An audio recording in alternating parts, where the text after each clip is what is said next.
आप देख रहे हैं आरटीआई इन्वेस्टिगेशन न्यूज 18। लागला रक्षा खडसे संजय सावकारे गुलाबराव पाटलांना फटका बसला। बालेकिल्ल्यामध्ये पराभवाची धूळ त्यांना चाखावी लागलेली आहे। तर होम ग्राउंडवरच आता मंत्र्यांना हा मोठा धक्का बसलेला आहे, कारण मंत्र्यांच्या अनेक पॅनलचा पराभव झालेला आहे। प्रचार करून देखील उमेदवार निवडून आणण्यात या मंत्र्यांना यश आलेलं नाहीये।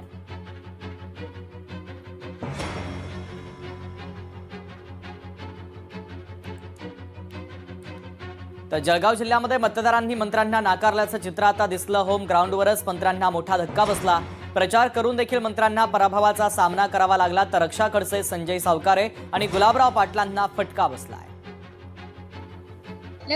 जनतेने जो कौल दिलेला आहे तो मला मान्य आहे, कारण की मी म्हणजे आम्ही याच्यामुळे हारलो त्याच्यामुळे हारलो मी याच्यात जाणार नाही, कारण शेवटी ही निवडणुकीची जबाबदारी मी घेतली होती।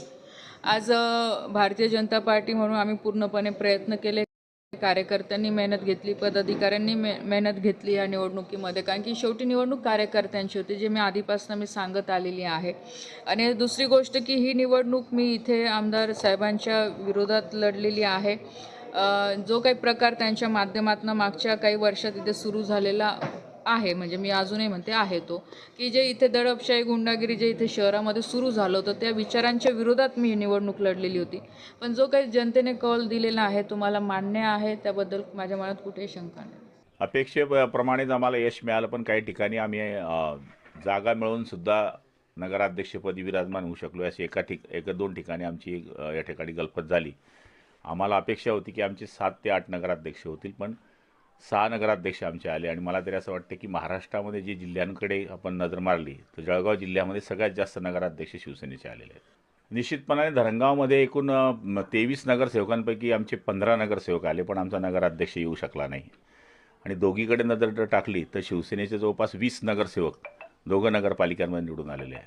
त्यामुळे असं आत्मचिंतन करावं लागेल की आमच्या उमेदवारामध्ये काही गलपत झाली का, किंवा आमच्या काही चुका असतील ते दुरुस्त आम्ही करू। बहुतांशी ठिकाणी भाजपचे उमेदवार निवडून आलेले आहेत, काही आमच्या सहयोगी पक्षाचे निवडून आलेले आहेत। ओव्हरऑल महाराष्ट्रामध्ये 1 नंबरवर भाजप हाच पक्ष आहे, त्याच्यानंतर आदरणीय शिंदेसाहेबांचे पक्ष आहे, त्याच्यानंतर अजितदादांचा पक्ष आहे, बाकी पक्ष सगळे नंतर आहे त्याच्यानंतर। त्याच्यामुळे 1 नंबर पक्ष हा भाजपचाच पक्ष आहे।